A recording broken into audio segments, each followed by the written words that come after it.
What is up, YouTube? This is Gilbert or LaLaLakers with Dizzy Gaming, here to bring you a quick, well, hopefully quick, video about a topic that I actually really enjoy talking about. Something called ELO hell. So ELO hell is a term that I've heard many times since I started playing in Season 3. And it's probably a term that you're familiar with even if you're a newer player. It's something that you get introduced to very quickly in the scene and is widely talked about on Reddit especially. So what is ELO hell? Let's go ahead and define it just in case maybe you don't know what it is, maybe you haven't heard of it, or probably more commonly, maybe you have a misinterpretation of what it actually is. So I'm here on nerfplease.com or nerfplease.lol, and they have a little article that I found. I'll post a link in the description if you want to check it out. I do recommend it. It's a nice short and sweet article about ELO hell. And they actually, their description of ELO hell, I really enjoy. So let's go ahead. So what is ELO hell? ELO hell is when you're forced to play at a level where you know you can win and exactly how to beat the other team, but you and your team are not skilled enough or lucky enough to do so and lose. So I think that's a pretty accurate description of, or at least my interpretation of ELO hell. And so let's go ahead and move on to the first point here. So yeah, I'm sure if you've seen other ELO hell related videos, or if you see when higher level players talk about ELO hell, one of the first things that they mention is you are in the league where you deserve to be. And I agree with that to a certain extent. I agree with that for the most part, I guess I would say.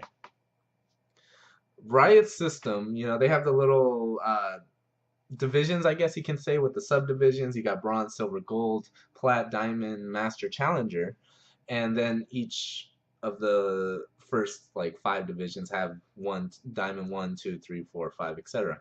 So that being said, those placements, hey, that are going on right now, by the way, so good luck to all summoners in your placements. But those placements use a hidden MMR number that matches you with other players, and although placements can be argued, I guess, in terms of fairness with matchmaking, but I still don't really see the argument. Like once you click play and you enter the solo duo queue, you're pretty much agreeing that Riot's system is what you're abiding by. You're playing competitive league or ranked play, and that's the system you got to follow. There's no other way around it. Could there be a better system? Possibly. I personally enjoy it. I think it's a really strong system that shows where a player deserves to be for putting a lot of time into this game. I really do. I think it's much better than the previous ELO system where it pretty much assigned you a number, and that number was your representation, like I guess a score is a way you can think about it. But when you're placed into a division and then you work your way up, if you truly are a higher level player than the bronze, silver, gold, plat that you got placed in, then there should be no reason why you can't play better than everyone every single game. And better than everyone, I'm not just saying better than the players on your team. I'm saying better than the players on the enemy team as well. So a couple of the things that like to get mentioned a lot with ELO hell, I would say the number one thing would be AFKs or DCs, disconnects as well. AFKs and disconnects, I kind of sympathize with. I kind of agree with you to a certain extent. And that's why I said for the most part earlier, because I do feel that AFKs and DCs are kind of the thing that you can't avoid. It's one of those things where no matter how well you play, you're at a distinct disadvantage. A disadvantage that is going to take a lot of teamwork, a lot of communication, and some skill to get out of, that's really hard to find at lower levels of play. So that's why I feel that disconnects and AFKs take a lot more precedence in terms of holding people back at lower ELOs, because it requires two main things: communication and good team fighting to get out of that. And those are two things that are really hard to find at low ELOs. So I can see that point. away from keyboards, ragers, stuff like that, I think the best thing you can do is just report them and move on to the next game and not stress out about it, which is something I'll touch on later. Disconnects I kind of sympathize with because I think everyone's been there at some point, you know, whether it's Riot servers or whether it's your personal internet service provider, anything like that. Sometimes it happens. For whatever reason, you get a bug splat and you just can't play that game. And I I don't like report those people. I kind of feel bad for them because I highly doubt they entered queue and were like, "Oh, well, got DC. Too bad. You know, I didn't want to win this game anyways." I highly doubt they take that approach. So, with that being said, I do see how it impacts, you know, people's perception of ELO hell, or, you know, why it could influence someone to believe there is an ELO hell solely on that fact. But think about it. Though that actually leads into my next point. Trolls. Trolls are so commonly talked about. You know, I had this Nautilus ADC, or Nautilus ADC attack speed, you know, which actually doesn't sound that bad. I might want to tamper with that, but nonetheless, um, you know, Nautilus ADC, and he fucked me because, you know, I wasn't able to do anything from mid lane because he was 0-8 by 10 minutes. So those trolls, first of all, I think a person is able to select whoever the fuck they want in Champ Select. I think anything is viable if you play it correctly, and I do mean anything. Um, Granted, a lot of things are safer or better than others, but it can still be successful with the right teamwork and communication. And if I mention that a lot, it's because it is very important, but we'll touch on that in future videos and stuff like that. So as for those trolls, you got to think about it. Me personally, I would say I'm at a lower elo right now. I believe I finished last season at silver 1 with for the last couple seasons actually. Silver 1, and I think last season I finished with like 57 points or something. So I consider myself, you know, pretty damn low in elo. And I would say I get about a disconnect or a troll once every 4 or 5 games. 6 maybe, you know, that's probably about the average. Let's go ahead and keep it 5 to be simple. So once every 5 games, let's have a troll or disconnect. You have four other players with you every time, so that comes out to 20 different people that you've been matched with in 5 games. Okay. If you get one troll or one AFK out of those, that's a 5% chance of encountering that, by my logic or by my example. 5% is actually not that bad considering you have millions and millions of players that play League of Legends daily. So 5% is something that I am not worried about, really. Do you know the odds of being in a car accident? I guarantee you, if you look them up, I've seen them before, but I don't happen to remember offhand. But if you look them up, they're astounding how common they are, and that's something I guarantee you have a better chance of getting in a car accident, probably sitting down here in my room. I probably have a better chance. No, actually, no, that's pretty low. But nonetheless, back to the point.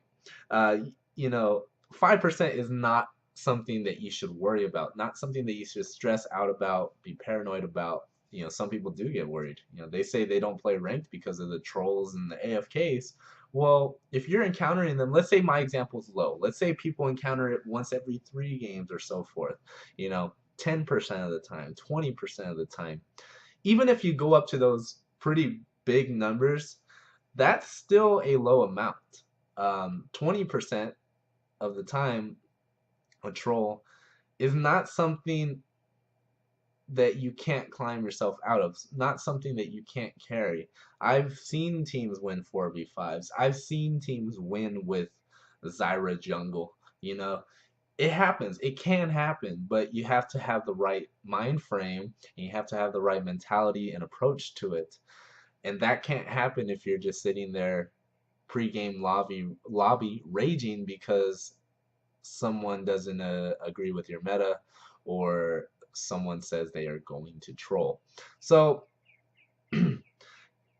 I just wanted to kind of, I guess, put those numbers and have you associate that with it, because I think that's a really big point that a lot of people miss, is the encounter rate of these trolls and AFKers.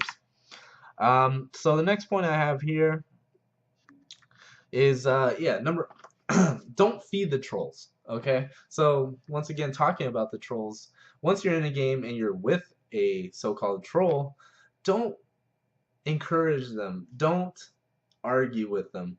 You know, one thing that I like to tell my friends, because, you know, I do have a couple friends, of course, that rage and, you know, have a little bit of issues handling the trolls. One thing I like to tell them is, when you think about it, they're doing all their shit, you know, probably typing in chat, complaining, raging, stuff like that. The more you respond, I know a lot of people at higher ELO, once again, like to say just mute them. I personally don't mute them. I don't. I still like the possibility that they might say something useful, like so and so's here, or dragon, or anything like that. And yes, that can be conveyed with pings, but nonetheless, we got to think who we're talking about here, trolls. So, yeah.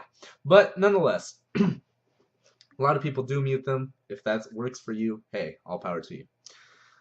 But one thing I like to tell, going back to my point, one thing I like to tell my friends is that moment that you are spending, even let's say they say, you know, fuck you, you fucker, you feed, I'm gonna report you. That moment that you take and think, I gotta think of something witty to come back to him, you know, something smart so he knows what the hell is wrong with him. That type of mentality, that thought, as long as it takes me to think that, let's say like half a second to think that, not say it, just think it.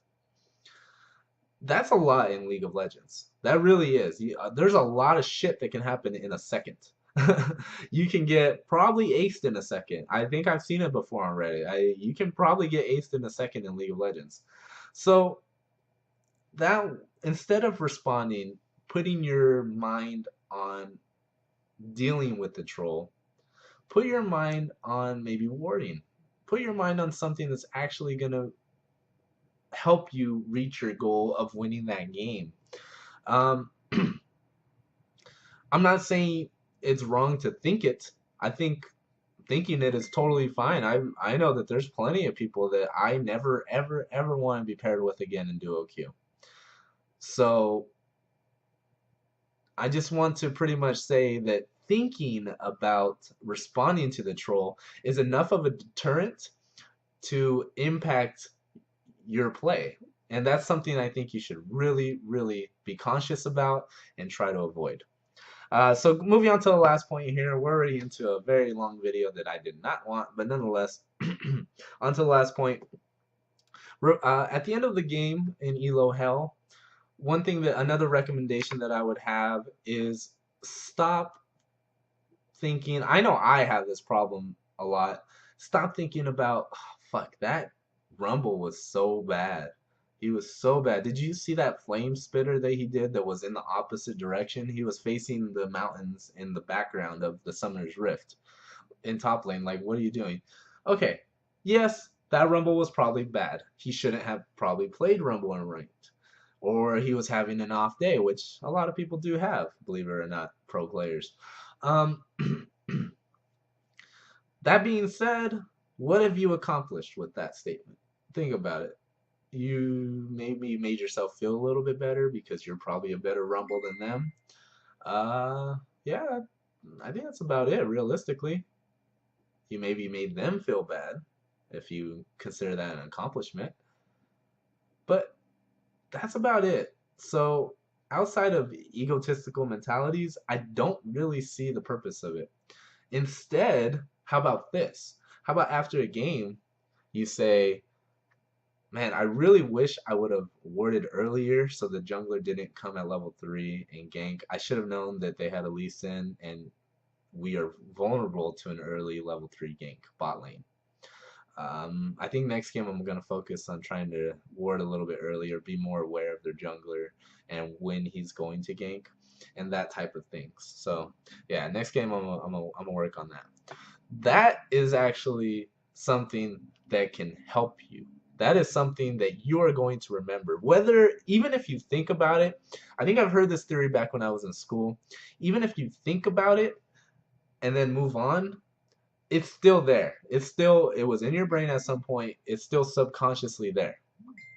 Who knows? You may have a random flashback, I guess you can say, to your thought.